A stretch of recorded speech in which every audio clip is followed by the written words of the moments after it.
một tinh thần thương mến thân, đồng bào đôi vẫn đùm bọc nhau thắm tình đoàn viên gắn bó.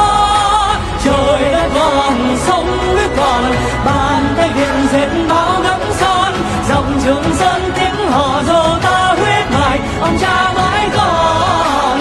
Xin sông tròn đời với đất nước, thắm hay trầm luôn luôn sẵn sàng, ngôi sao vàng trên áo thắp sáng chỉ đường để ta tiến bước.